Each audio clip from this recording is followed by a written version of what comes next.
200 second में देखिए संपूर्ण बंगाल की खबर। बंगाल टॉप 10 में। बंगाल चुनाव में पाकिस्तान की एंट्री हो गई है। वीरभूम में टीएमसी नेता शेख आलम ने कहा है कि सभी मुस्लिम एक हो जाएं तो 4 नए पाकिस्तान बना सकते हैं। बीजेपी ने शेख आलम के बयान की चुनाव आयोग से शिकायत की है।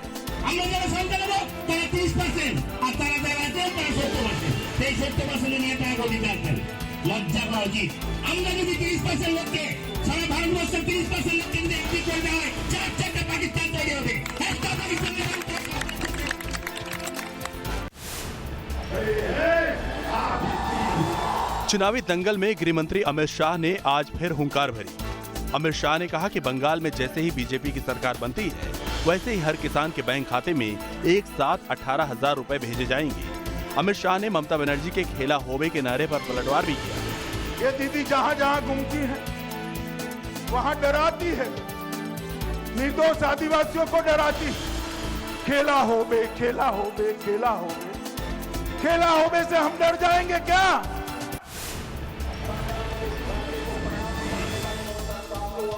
योगी आदित्यनाथ ने कहा ममता बनर्जी अब भगवा कपड़े से भी घबराने लगी हैं। बंगाल के सागर में चुनावी रैली को संबोधित करते हुए योगी आदित्यनाथ ने कहा कि बंगाल में बीजेपी की सरकार बनने में महज 35 दिन बचे हैं और उसके बाद टीएमसी के गुंडों की खैर नहीं।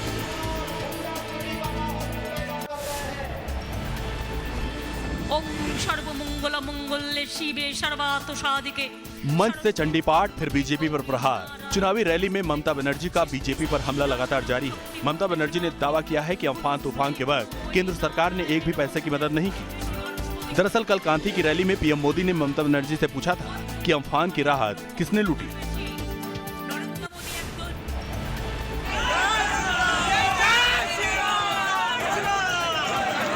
जय श्री राम के नारे और लहराते बीजेपी के झंडे।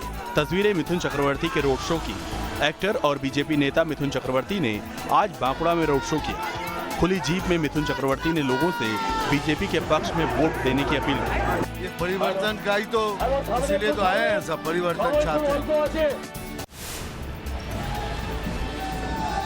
डोर टू डोर कैंपेन, लोगों के साथ सेल्फी, कार्यकर्ता के घर पर लंच। ये चुनाव अभियान है एक्ट्रेस और बीजेपी कैंडिडेट तनुश्री चक्रवर्ती का। बंगाल की टॉप एक्ट्रेस और मॉडल तनुश्री का इन दिनों हावड़ा के श्यामपुर में धुआंधार चुनाव प्रचार जारी है।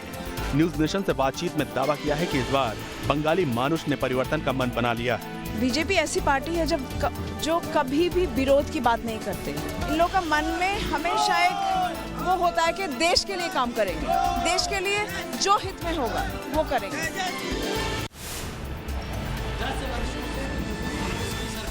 बीजेपी ने टीएमसी को हत्या करने वाली पार्टी करार दिया है।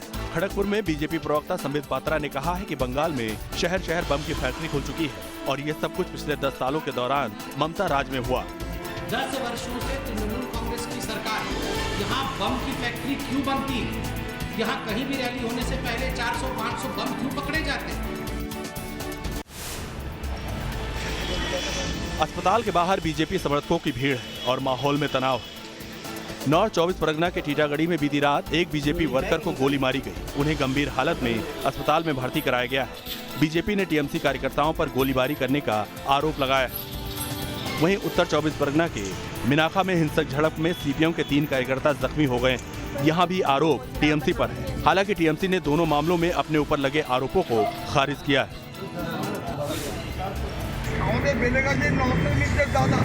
दक्षिण 24 परगना में टीएमसी और पीरजादा सिद्दीकी की पार्टी आईएसएफ के कार्यकर्ता के बीच हिंसक झड़प में एक की मौत हो गई। बीती रात टीएमसी के कार्यकर्ता अपने उम्मीदवार के समर्थन में कैंपेन कर रहे थे, तभी उनकी आईएसएफ के समर्थकों के साथ झड़प हो गई। इसमें 60 साल के एक टीएमसी कार्यकर्ता को सिर में गंभीर चोट लगी है और इलाज के दौरान मौत हो गई। मामले में पुलिस ने 5 लोगों को गिरफ्तार किया। दुर्गापुर में बम बनाते समय हुए विस्फोट में एक की मौत हो गई है जबकि 3 लोग जख्मी हैं। घटना जामबाद इलाके की है। घटना के बाद इलाके में तनाव है। सुरक्षा बल गश्त कर रहे हैं। ऐसी आशंका है कि चुनाव में हिंसा फैलाने के मकसद से बम बनाया जा रहा था। पुलिस पूरे मामले की तफ्तीश कर रही है।